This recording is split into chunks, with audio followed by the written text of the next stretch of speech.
Hello, good evening. Welcome to the 84 Million podcast. Tonight we have a special guest with us. We found him on Twitter. Why Litecoin? I can't give you any other details than that, but I can say that he is an author at markettruth.medium.com, has a history in economics, finance, and I imagine as a hobby, music, or professionally perhaps. And I think the idea of his account initially was to discuss Litecoin as a Bitcoin substitute. So again, we have Why Litecoin with us here. Welcome to the show. Hey, Kyle, thanks for having me. I appreciate it. Absolutely. So we kind of chatted a little bit before we went on here just about kind of what brought you to Twitter or why you're interested in Litecoin. Of course, we're here to discuss Litecoin. This is a Litecoin podcast. But maybe we want to unpack your account a little bit. Perhaps I didn't give you justice on that introduction. Oh, no, I know I didn't give you much to work with, and there's not a lot to find on the online. But yeah, that's a good general description. I guess in more detail, like I started in the crypto space, like getting really interested in like late 2016, early 2017. But kind of first heard about cryptocurrency prior to that, kind of like everyone, right? You go through like multiple cycles before you really get interested and start learning things. So like I read about it in college in like 2013, 2014, and then late 2016, 2017 is where I got like heavily interested after seeing price continually go up. But yeah, I turned my focus to Litecoin like I think it was in like spring of 2017 or mid 2017. It's when Bitcoin blocks started to become full. And then there was like the Bitcoin like block wars and block size debate. And that pushed me on towards Litecoin. Originally, I found that there weren't very many people who really understood like the Litecoin value proposition. And so for a while in 2017, actually for multiple years then after, I had really struggled to meet anyone or find anyone online that was promoting Litecoin as a Bitcoin substitute. So my opinion was always the same. I know originally Litecoin was hated on and it got a lot of negative media and attention for being basically like a Bitcoin clone or Bitcoin copycat. And so I think that's why Litecoin supporters steered away from that narrative. But to me, that was always the main kind of value proposition of Litecoin, if that makes sense. Yeah, indeed. And I just want to put a comment out to our viewers on YouTube. This is our first interview where we don't have an actual physical moving animated individual. And that's, of course, by choice. Our guest wishes to remain somewhat anonymous, but this is new for me, so bear with me. And perhaps just refer to the audio podcast. Again, you can go to 84million.com/podcast and find, I believe we're on 13 different channels. So if you'd prefer to listen only, I think this would be an appropriate episode to do that. But either way, I just wanted to kind of shout that out for our visual folks here. This is Why Litecoin's Twitter background, if we want to know what that is, the Bitcoin and the Litecoin, kind of the coin. And of course, you can find him at twitter.com/WLitecoin. Curious, just speaking about Twitter, and this is a little bit off topic, it's not my notes. And again, for everybody, we have kind of a general set of questions. Why Litecoin and I briefly discussed in, kind of an outline, but most of this will just be as it comes, an organic conversation between two individuals in the Litecoin community. And we're looking forward to it. But just speaking of Twitter, have you seen, like you said, some folks weren't always interested in Litecoin, or very few people were interested in Litecoin. Of those who were interested when you came onto Twitter or online forums or platforms where Litecoin was discussed, do you still see anyone here today that was there at the time that you joined, or was there a lot of turnover? That's an interesting question, and I'm trying to think right now. I know Shan created that master BTC LTC account like December of 2017. Okay. So I remember him. He's been the longest kind of sheer supporter of of Litecoin that I can remember. There's also like Loshan and Charlie Lee, obviously, that have been around a while. There was a guy named like MLP Franklin that I really liked, but I haven't seen him since like 2020. But yeah, Jinji Wang like comes to mind. A lot of the original Litecoin supporters, but none of them ever, even Charlie Lee promoted Bitcoin or Litecoin as a Bitcoin substitute. So I always disagreed with almost everyone in the whole community. Everyone originally tried to market Litecoin as something different, and it is, but to me, they're very small, arbitrary changes, when in fact, like the security model and most of its, fundamental features are nearly identical.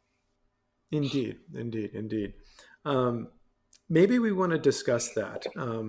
Hopefully, it won't disturb where we're going. But again, we're going to take this as a dance. And the idea of Litecoin as a Bitcoin substitute. Why don't you just talk a little bit about that, and then we'll go on to my question. Oh, for sure. Yeah. So the best way I think to describe this is, and really understand it, is starting with Bitcoin. So like Bitcoin's unique in a lot of different ways to traditional forms of money.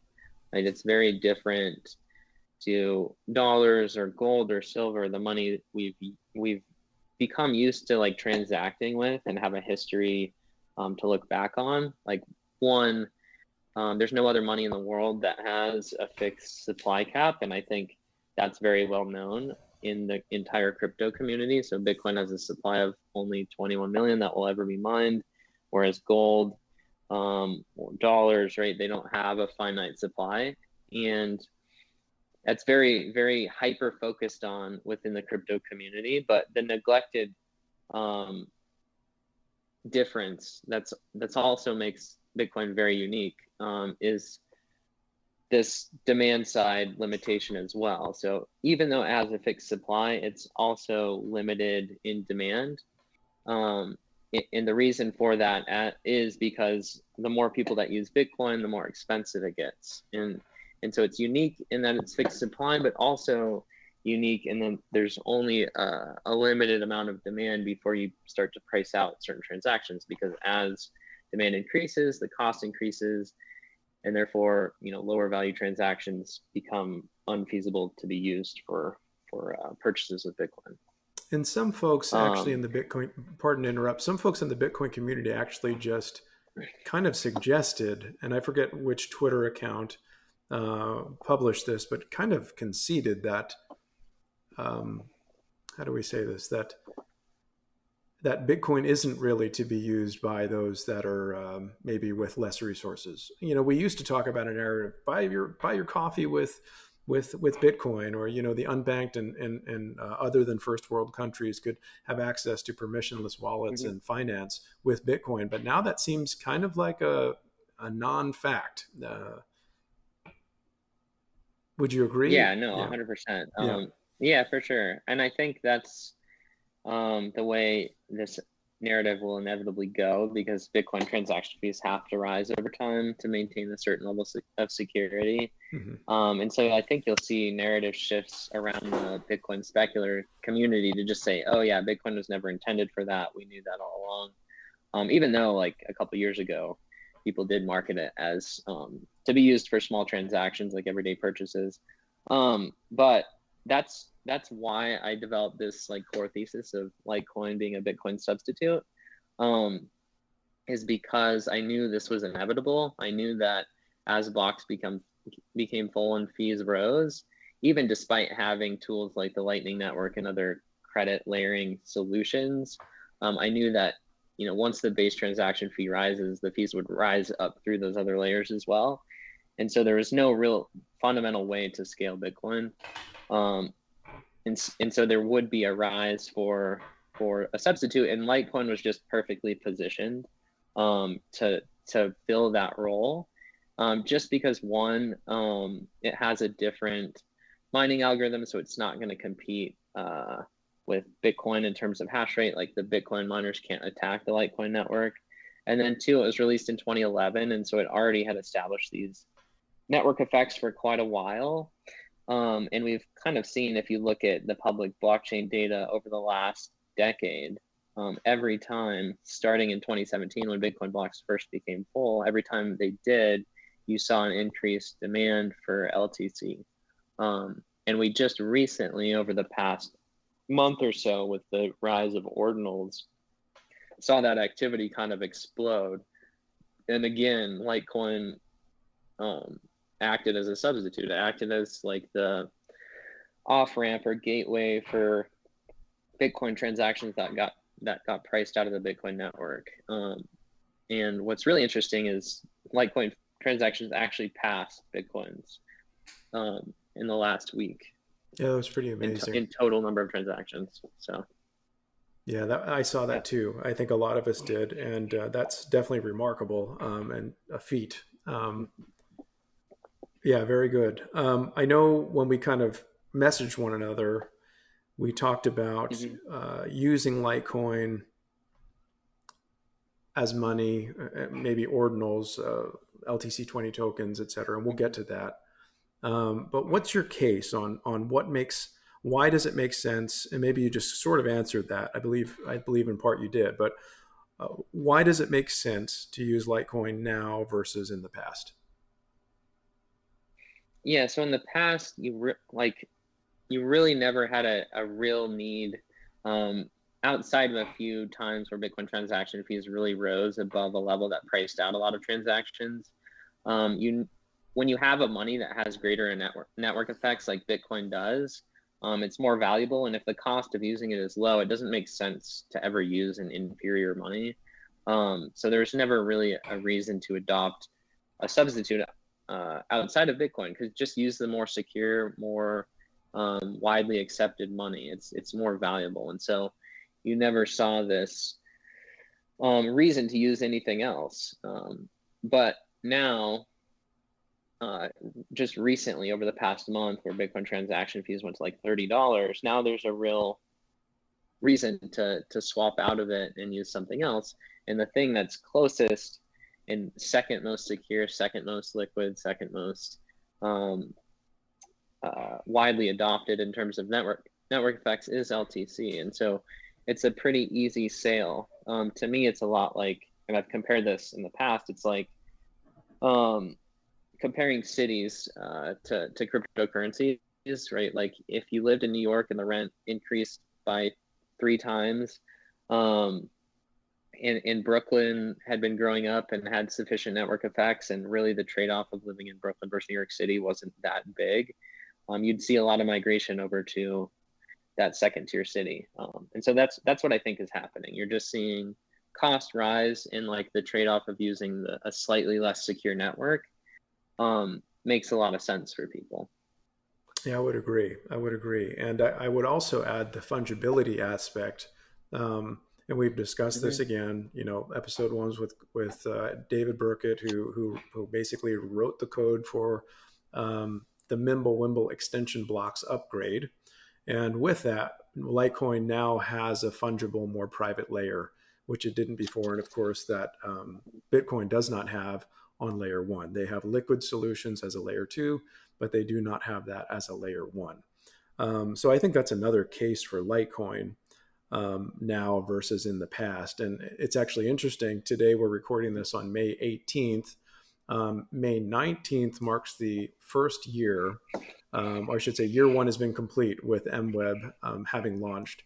And again, it's joined the 100% uptime that Litecoin offers, which is pretty amazing. And I would encourage you to listen to episode 1 and episode 4. This is episode 5. If you want to hear a little bit more about MWeb and that upgrade, and also how it relates to ordinals and LTC tokens and some of the congestion we're seeing with Bitcoin and, of course, Litecoin. So, well, very good. The idea of Litecoin as money is a primary one. I believe that's why it was created as a clone, if you will, of Bitcoin. But as Charlie Lee kind of made the analogy early on, it's the silver to Bitcoin's gold. And many people have already conceded that Bitcoin is digital gold. And that, of course, refers to it's like an allusion to the metallic standard, right? The gold standard, which was never actually a gold standard. It was a gold standard with silver and other types of lesser metals in exchange as well. But with Bitcoin and Litecoin being digital gold, digital silver, that also reminds us of what is money and what is money and its relationship to the state.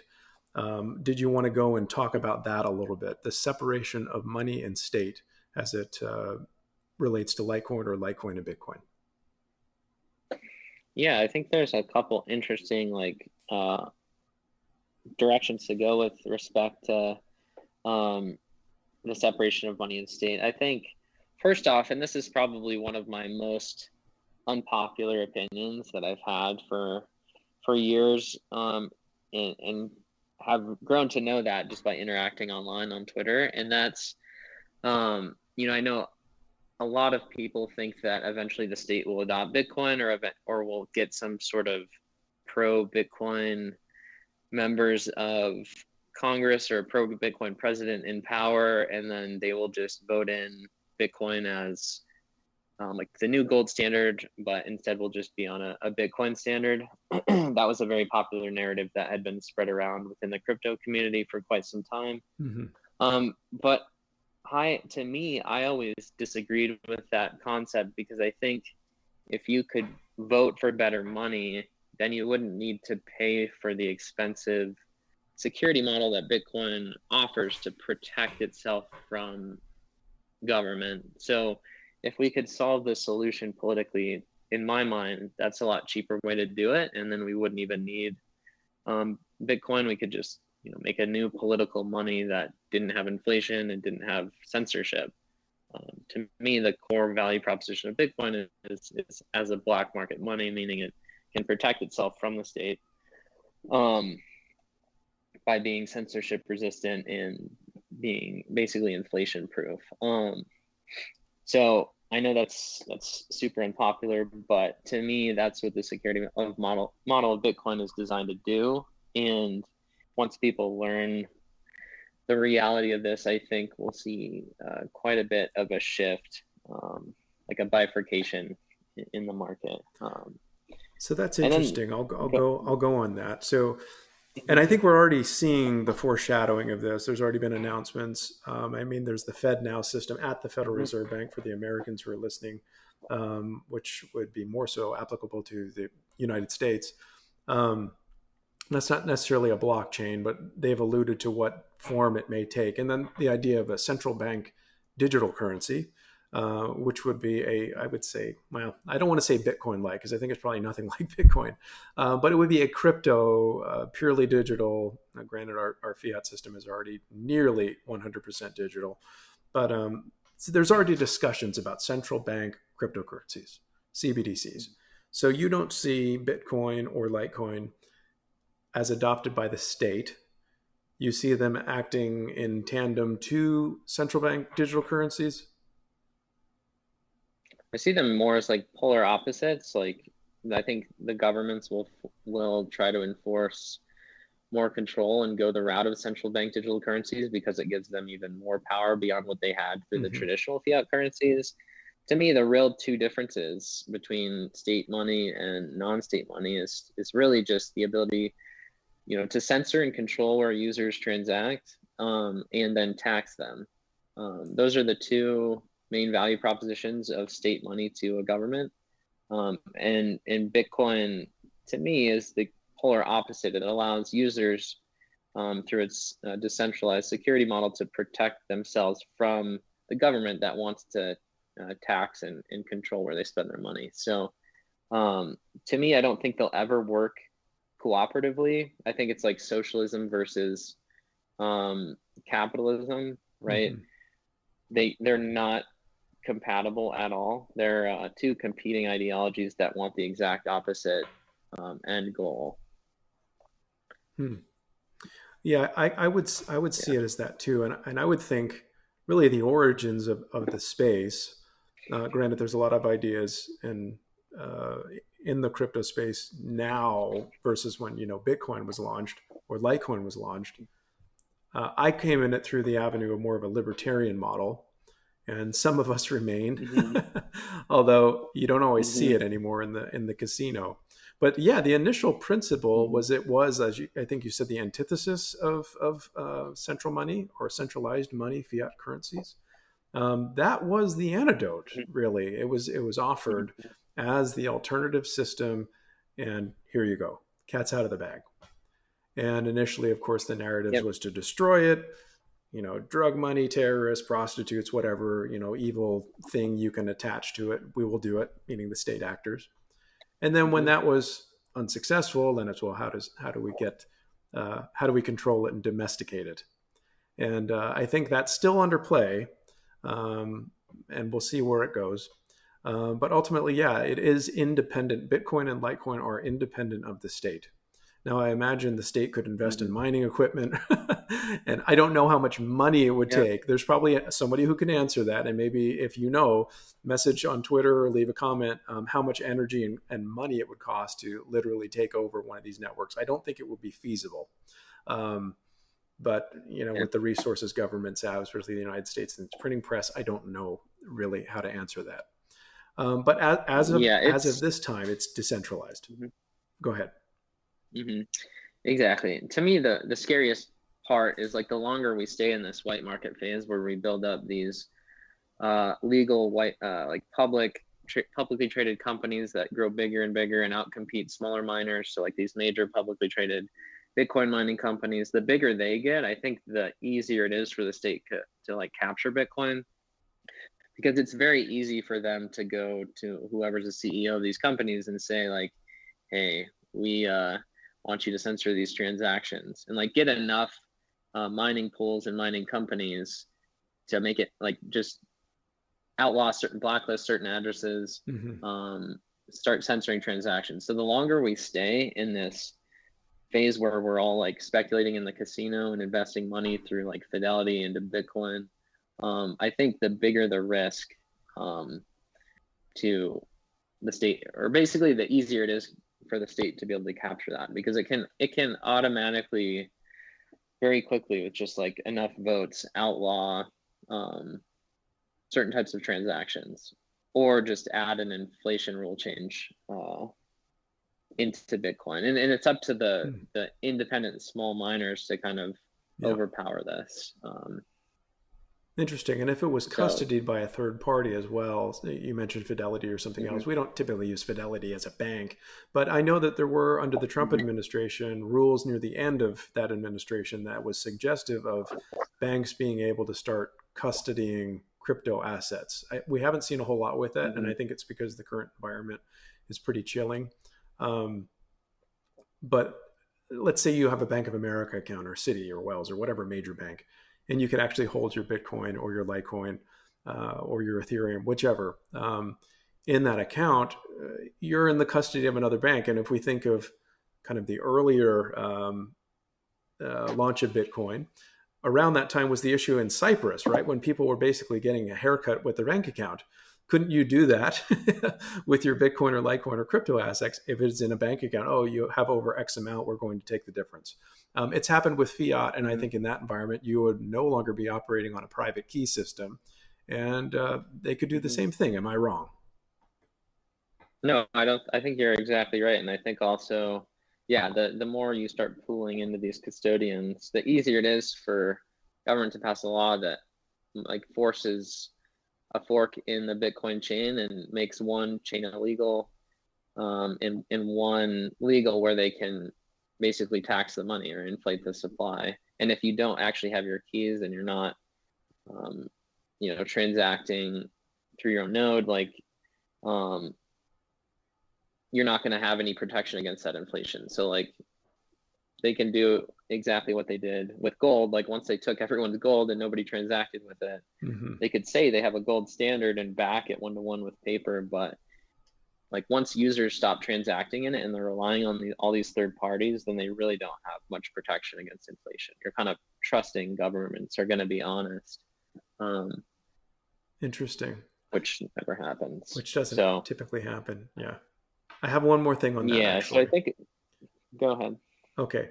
Um, this was something of topic a few years ago. I haven't heard as much about it now. Granted, I'm not really looking for it now either. But I want to say, is it 2021? One of the Bitcoin conferences. Um, they had some folks talking, and it was in the air more at that time about this idea of a green Bitcoin and should it trade at a premium.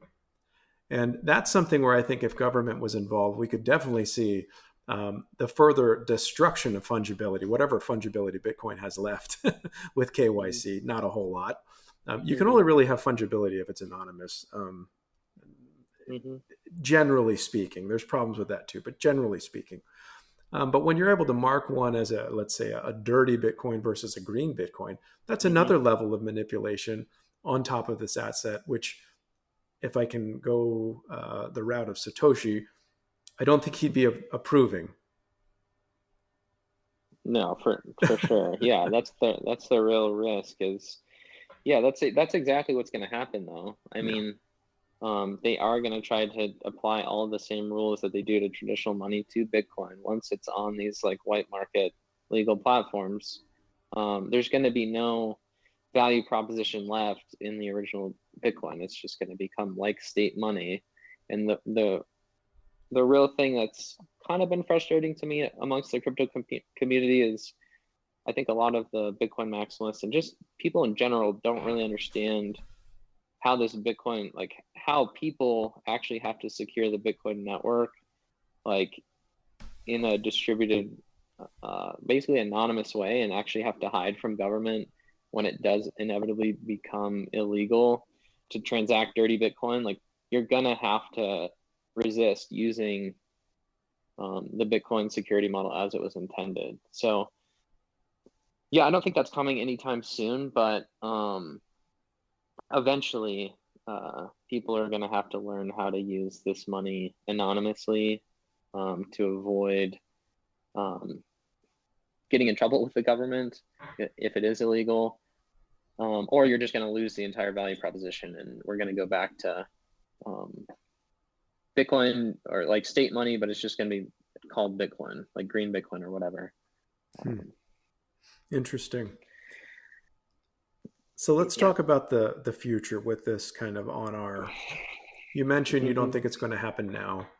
But let's talk about the last 10 years of crypto, roughly, and the next 10 years of crypto. Can you describe kind of what we saw, where we're at now, and where we're going in terms of Bitcoin or Litecoin, and maybe more about that Litecoin as a substitute?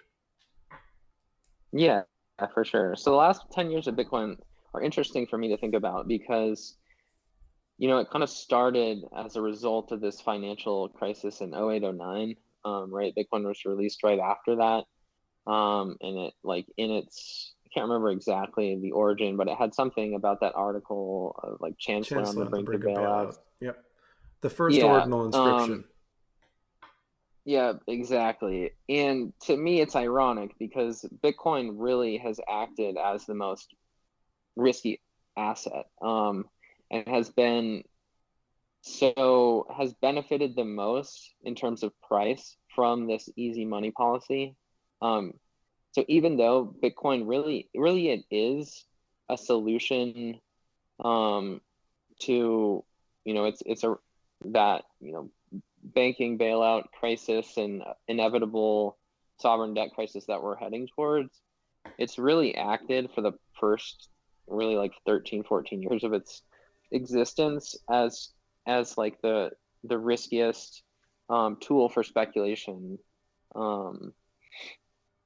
And to me, eventually, at some point, I think to be honest, after this next round of bailouts, if we have another financial crisis, which I think is likely just because we've had such a rapid rise in interest rates with such a huge level of global debt, like $300 trillion in debt globally, I think will inevitably lead to another financial crisis and a final round of QE that's way bigger than the last rounds. And so I think this next crypto cycle, after maybe, you know, some short-term price craziness, but the next 10 years, I think are really going to be defined by people really actually having to exit the fiat system because this next round of QE is going to drive inflation to higher than, double digits, 15, 20% plus.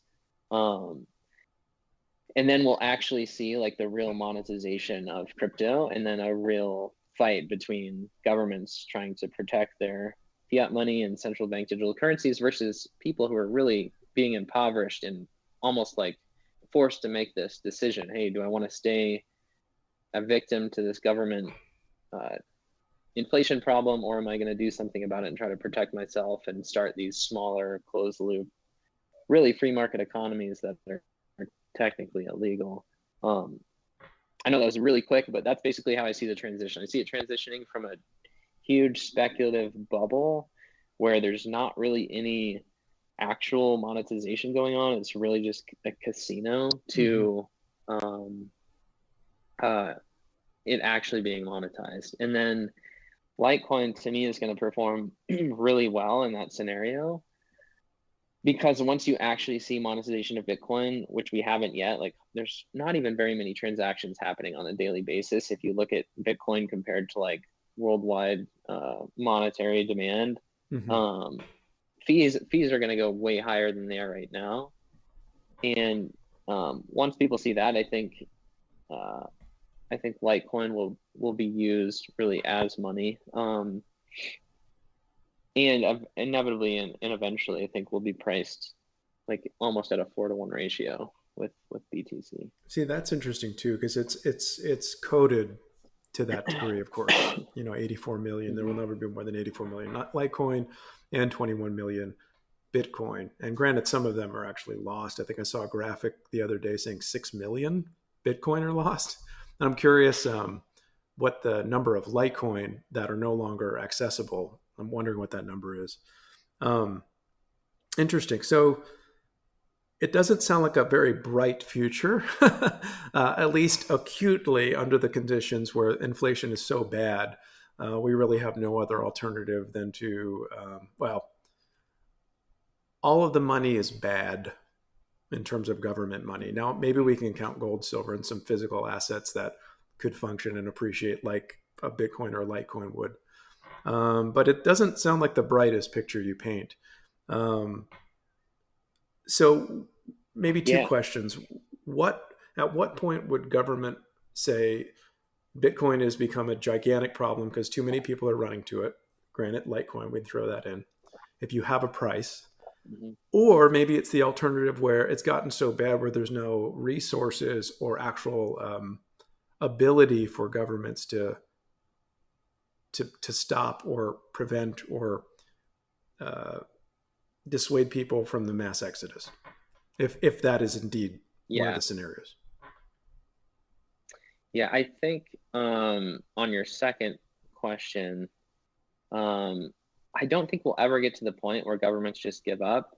To me, it's governments operate like almost like any business without thinking about it. Like if a business is losing substantial amount of money to competition or something, it's going to have to figure it out to survive and try to adapt. So to me, when a government's losing significant amount of tax revenue because people are leaving their money, it's going to do this like kind of cost benefit analysis. Like how much does it cost us to write legislation to try to prevent this? Well, hardly anything. So we'll try that first. If we can recapture a lot of tax revenue by just writing a law that says it's illegal. And then if that doesn't work, then they'll start spending resources on trying to capture mining outfits, perform 51% attacks. But I don't think they'll ever just give up, because that seems like they just die on purpose, which I've never seen a government in history try to just rescind its power willingly.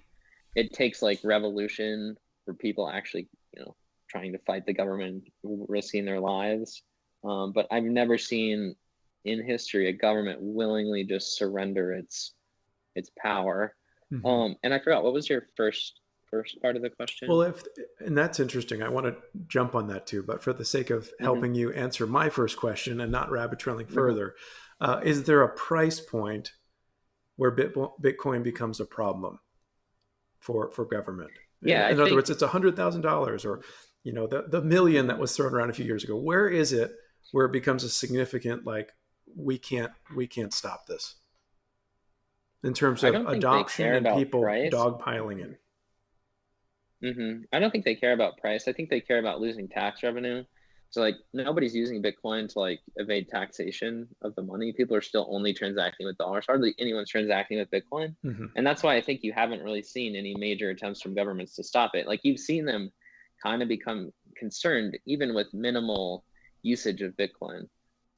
Um, so to me, I don't think they really care about the price. They're still making a ton of money off of capital gains taxes, and they're not losing hardly any ability to tax through the money. It's not like the dollar is losing a ton of value against Bitcoin, realistically, right? Because people are still mainly transacting in dollars. Still, like 80% of the world trade is done in dollars. Mm-hmm. Like, yeah, people are buying and trading it, but that's not hindering. It's actually probably increasing government revenue rather than taking anything away from them. So I think they're fine until it starts to do exactly that. As soon as they start losing money and losing their ability to tax, then they'll care. And then I think the first step of course of action for them is just to write laws because it's free. They just have to sign papers. And then if that doesn't dissuade people and people still opt out and they're still losing money, then you'll have this like war of attrition where they start taxing to fund their own mining operations to try to stop people from using it, so they can start censoring transactions up until the point where like black market miners step in and fees rise enough to mine those censored transactions. But yeah, I think that's the inevitable step. Like step one is just passing laws to ban it, and then step two is, okay, we're still losing a lot of money, we need to start mining. Do you think at any point they'd incentivize the voluntary giving away of Bitcoin with let's say a CBDC or government issued digital currency peg? Like, here, you will be rewarded with this if you surrender your Bitcoin, and then Yeah, I think they'd probably, it would we've be in seen government it. We've seen custody. that. Go ahead. Yeah, we've seen that happen with the gold standard. That's exactly what happened. So we have historical precedent. Yeah, I'm sure they would try that. Hey, like we're outlawing the use of gold, turn it in, we'll pay you this amount. And then like we were talking about earlier, once they have most of the Bitcoin in custody, then they can fork Bitcoin and make the other, like the actual one that is inflation resistant, illegal. But yeah, no, I definitely see them, they could do that. And I think that's why the gold standard failed, because once you give up your money and stop transacting with it and you just accept the government paper that's supposed to be backed by it, then you've just lost the battle. I think that's why gold failed. Yet silver I think persisted legally 30 years after the gold was confiscated by government. So maybe Litecoin has an extra 30 years to go if all things yeah, were maybe, created I don't equal. know. No, that was For just sort of sure. a. I think though, yeah, I think though that Bitcoin and Litecoin can succeed where gold failed. Mhm. Gold failed because it, like, one, you can't transact it. Like you have to transact locally. It's very expensive to transact in terms of like verifying the quantity and quality of the gold, right? So like a say gold, it's pretty expensive. It's just really difficult to do. But with Bitcoin and Litecoin, you can just run a node. You can verify the quantity and quality of your money for like free, and you can send it natively digitally. And there's, it's invisible, really. Like it doesn't have to be stored physically, so it's harder for governments to find if you have it and you take care of your privacy. Mhm. The hardest hurdle is going to be the privacy component of these chains. We need way better privacy solutions, or else I don't know. I think governments could win again this Mhm. battle over money like they did with gold. So, in this situation where government is cracking down on use, let's say we've had the exchange of you take your CBDC, we take your Bitcoin, then a lot of the Bitcoin is sequestered under the civil authority of the jurisdiction. then you can see where's the activity going. They can clearly see the activity of their own versus all the others that are outside of their purview. It would be really hard to police this. Granted, there is, uh, well, how do I say it? There's been chain analysis for a long time, and obviously government has a significant amount of resources. But still, practically speaking, stopping a decentralized technology like this would be very challenging. And it would also assume that you have to have a gigantic force willing to carry this out. And even in the United States, we are still decentralized, right? We have 50 states, and of the states, there's counties and cities and all sorts of jurisdictions, because you have to police IP addresses, shut down nodes probably through that mechanism. It would be very complex, and it would get down to the individual. So that would take a lot of energy, resource, and time to successfully do that. So it's a gigantic undertaking, hopefully one that would be incapable of ever materializing. But this is a consideration we can think of. Maybe not the Yeah, brightest consideration, but a consideration of a possible outcome. no, for sure. Yeah, I mean, a lot of people didn't turn in their gold when they banned it, and they didn't get in trouble for it. And I'm sure a lot of people still transacted, but I think if you scare the population enough, and you make the punishments extremely high, uh, there, it's I don't know. I just think I don't know exactly what way it's gonna go, but yeah, I would agree with you. I do think that it costs a considerable amount of resources to really police that. And so what I think is governments would just put extreme penalties on if they do catch you, and then make examples out of their citizens, like the ones that are maybe the biggest tax evaders or whatever, Mm-hmm. like put them in jail for life or something. I don't know. It could be very extreme. And so they'll make it very risky if you do get caught. But I don't know if the technology and privacy gets good enough, then I think if you lower the risk to the individual, then there's a really good chance that people just ignore what they say. Hmm. Well, government certainly can be a coercive entity. We've seen that Mm-hmm. with money. We've seen that with health. We've seen that with all sorts of things. So I'm hearing what you have to say, certainly. I guess if I can say one ray of light here, that an empire, I will use that language. You didn't specifically say it. Mm-hmm. Does an empire ever voluntarily recede? I could say perhaps the British Empire did, and then the American Empire rose in its stead. But that was also part of a silver standard going wrong. So the money does bring big things down, and if our money goes bad, I have to wonder if, for the sake of survival, we would dial things back and maybe become more reasonable out of necessity.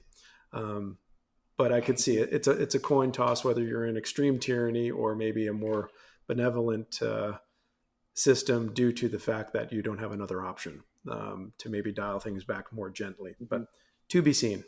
To be Mm-hmm. seen. Mm-hmm. Um, Yeah. any thoughts? This is unscripted, but we're talking about money, global commerce, prospects for the future, decentralization. We've talked about Bitcoin. We've talked about Litecoin. Of course, the third in that triad, if you ask me or Indigo, would be Dogecoin. Any thoughts of what would be referred to as a Nakamoto standard, which would be a decentralized digital currency based upon Nakamoto protocols in the absence of state? Yeah. Yeah.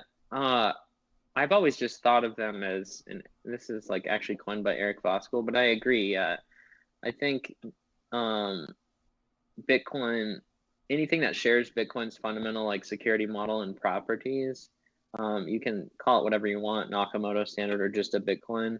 Um, yeah, they're all in like the same family tree or whatever you want to call it. They're doing the same thing. And so inevitably, I think you could see, yeah, this whole family line of chains. You call like Bitcoin 1, Bitcoin 2, Bitcoin 3, or Bitcoin, Litecoin, Dogecoin, that become monetized over time. And then inevitably, like what you would see is just this arbitrage where people buy different levels of security depending on, you know, what they need, right? They're going to maximize the value they get or buy the least amount of security they need for their transaction. And I could like foresee a potential where you just have an app with this list of Bitcoin chains, where people don't even really know what they're using. They're just selecting on a slider, like, okay, I want this level of security and I'm willing to pay this price to get my transaction processed. And they wouldn't even probably know what currency they're actually using, because I think long term these currencies will be more stable in purchasing power than others. Just like today, you could probably go to Europe or another country, and people wouldn't care whether they accept euros or dollars or yen. It's all the same to me. They know they're getting money. Maybe mentally they calculate it in dollars and say, oh, I got this many dollars of euros, but I don't think people will really care, like merchants, what they're paid in, whether it's Bitcoin, Litecoin, or Dogecoin, as long as they get the price that they're asking for. And so really it'll just be about whatever they're willing to pay for a specific security level. But to me, yeah, like long term, these Nakamoto coins will all kind of work together. Indeed, indeed. And it's interesting. You remind me a little bit of David Burkett in episode 1. He's not a fan of Doge, so I don't want to put that in his mouth. But the idea that we'll get to a point of a user experience where you want, like you said, you won't really know what you're sending. You just know it's denominated in the local currency and it's being transacted and then it's settled. And I'll also add, just in terms of our history in the United States, or America, I'll say the American republics, we didn't always have a Fed. Some of us in our community take that for granted, that everybody knows it. Not everybody may know. We've only had a central bank since 1913, 110 years ago, and we had 2 prior to that, which were on charters and they were expired. And anyway, go look them up. But in the Treasury could mint coinage, and constitutionally, gold and silver was considered the de jure currency of the country. But all sorts of other metals circulated here. Nobody cared. The point was, you gave me an ounce of silver, an ounce of gold, or a tenth of an ounce, or whatever it was. They didn't care if it came from Spain. They didn't care if the King of England was on it. It didn't matter. The point is, they were getting paid. And I think we could see something like that as well. Let's pivot, if we could, to maybe some more current events with Litecoin. And then I'll go into maybe a final section where we can talk about some of your tweets. Does that sound good with you?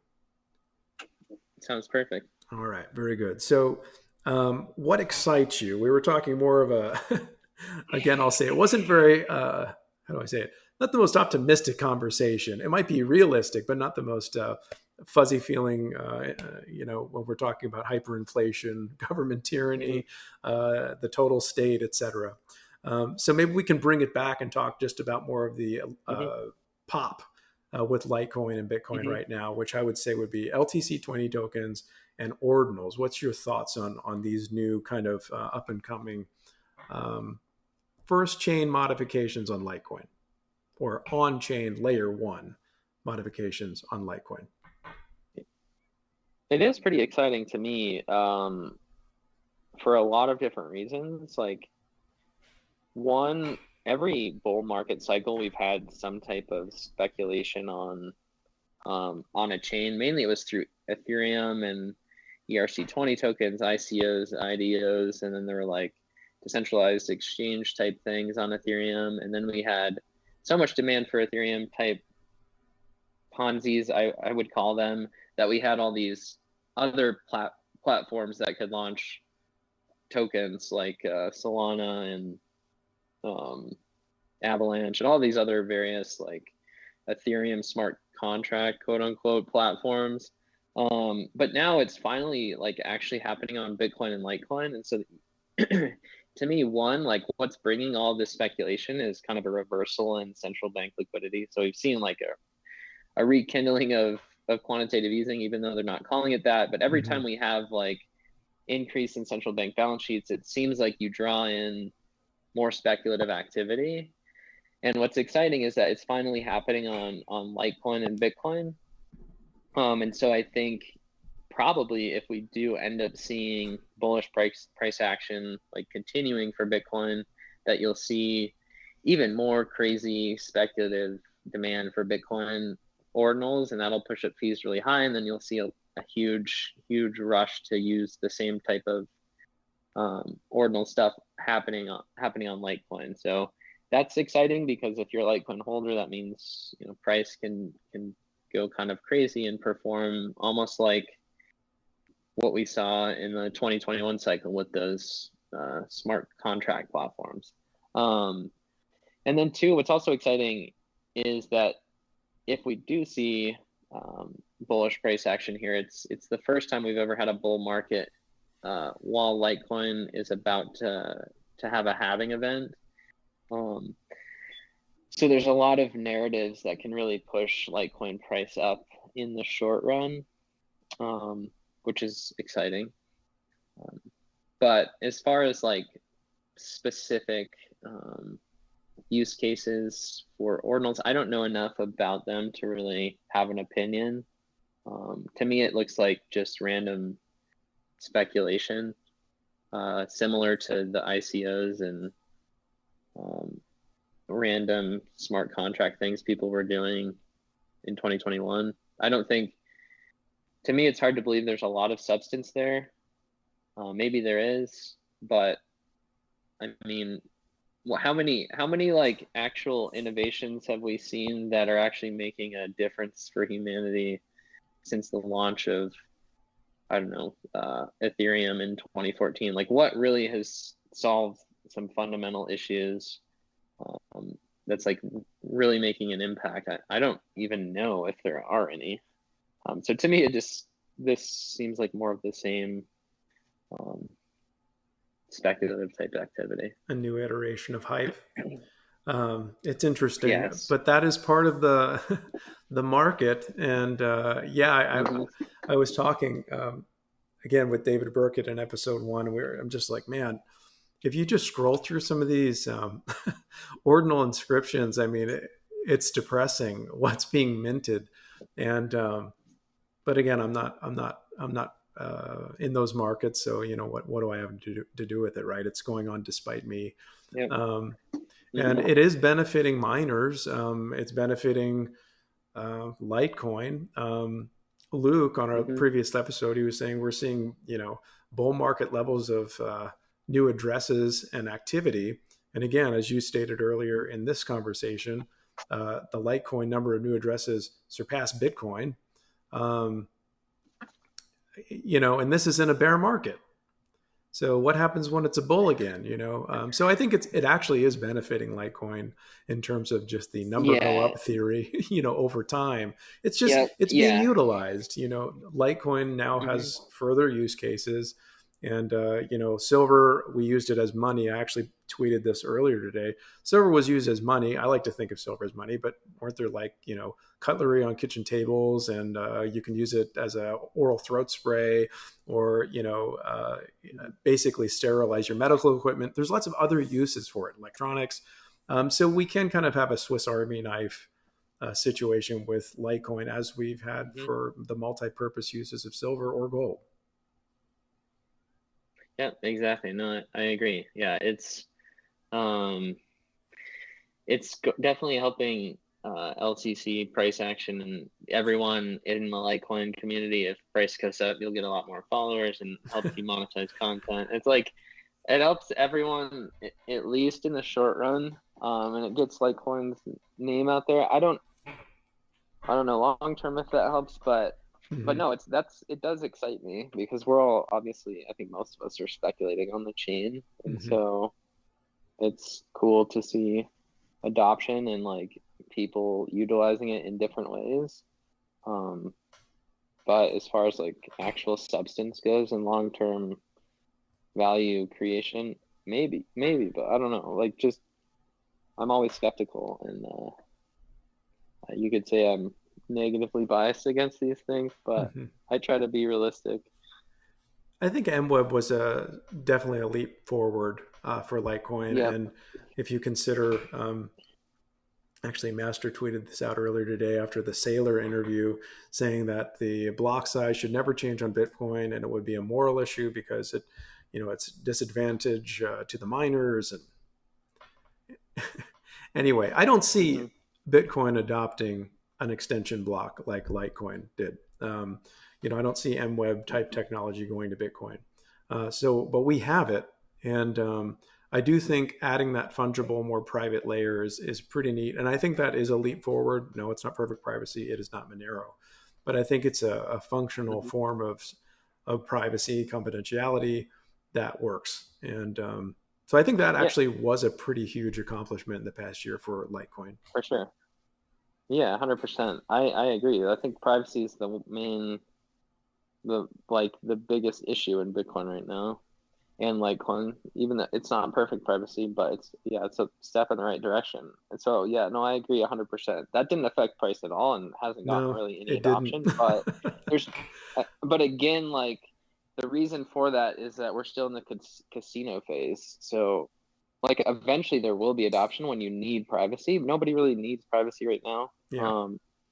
because they're not trying to break laws. But the laws that we're inevitably going to have to break if you want to use Bitcoin and avoid inflation tax, like there will be new laws passed where you will have to utilize privacy technology, but the market doesn't need it right now. I think it's good to prepare though and develop these technologies as much as you can before we actually need them. Hmm. It's like you don't want to get to the game, right? If you're an athlete or something and be totally unprepared, haven't worked out in years, and then you try to, compete at the highest level, and you need to be prepared for when the time is to actually show up and use these for their intended purposes.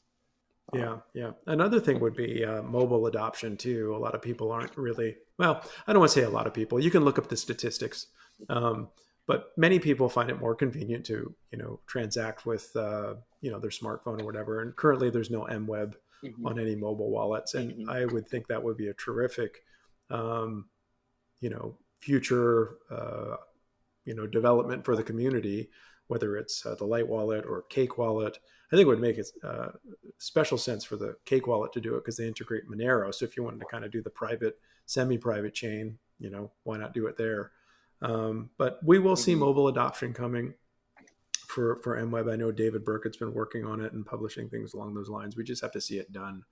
That's another Mm-hmm. thing. What's your thought? This is totally out of left field right now, but in terms of mobile use, um, I've heard critics Mm-hmm. in the past say we shouldn't be using these devices, which are very weak in terms of security, to do transactions.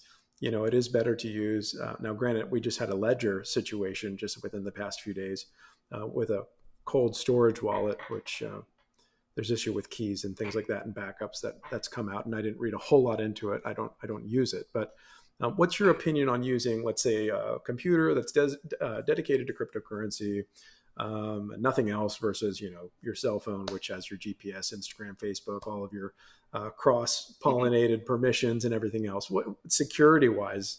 And I don't expect you to be a security expert, but can you give us Mm-hmm. any idea on that sort of the question? Can you address that question?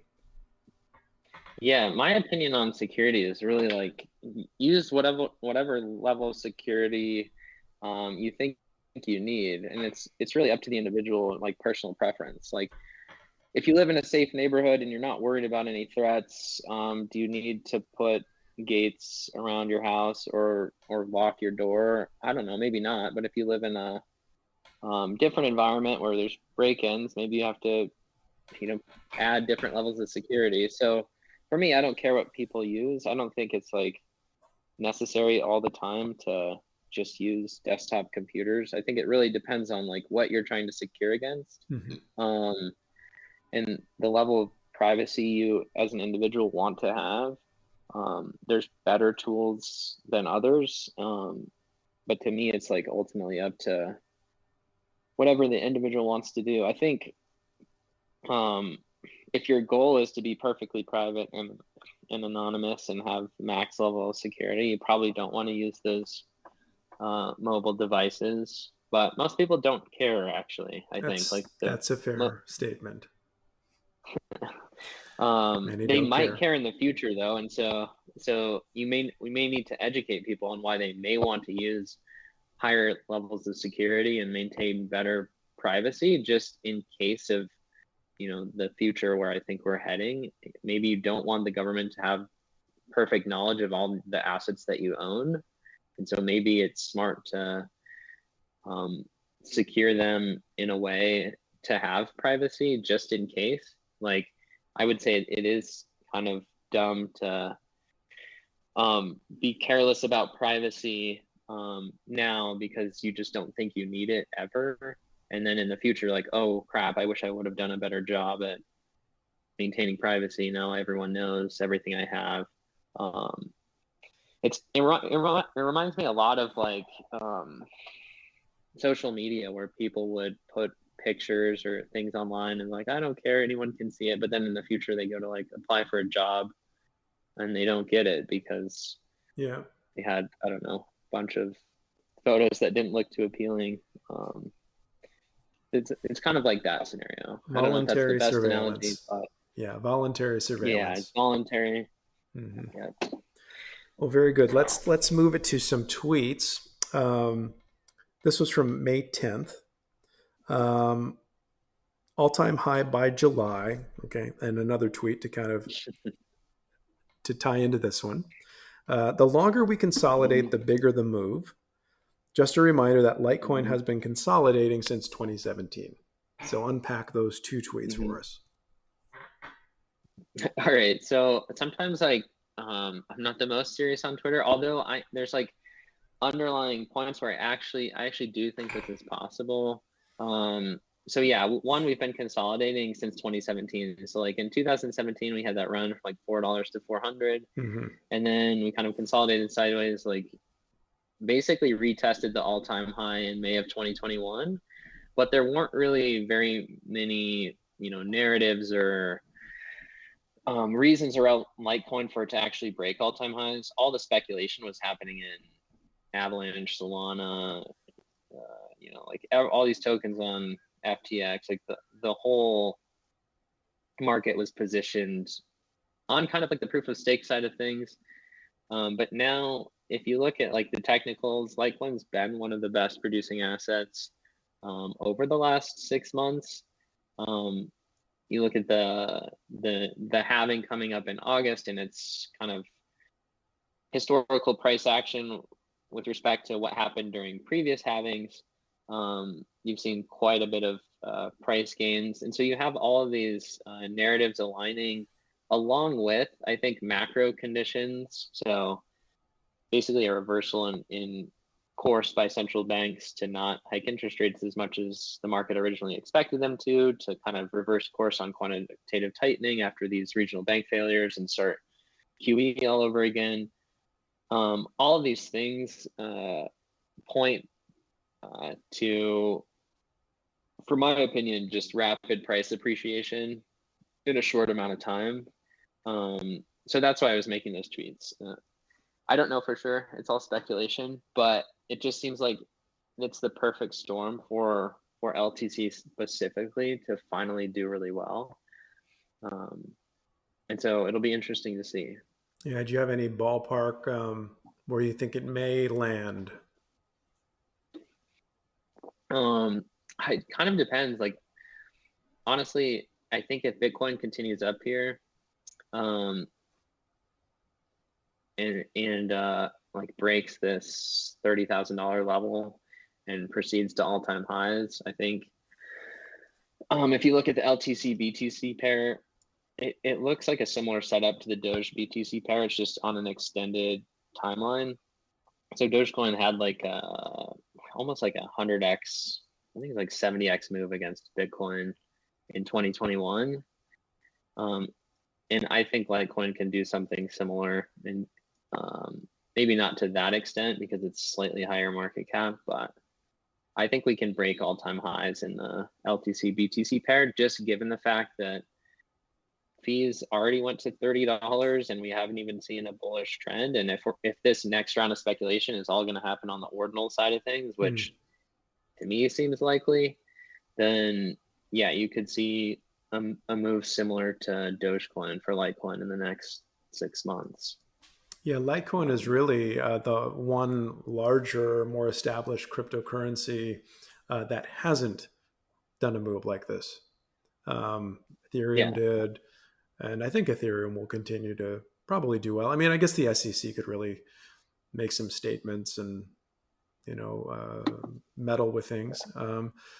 But with that aside, Bitcoin saw an all-time high. Ethereum already did. I mean, we had an all-time high too, of course. What was it, around 400, just over 400.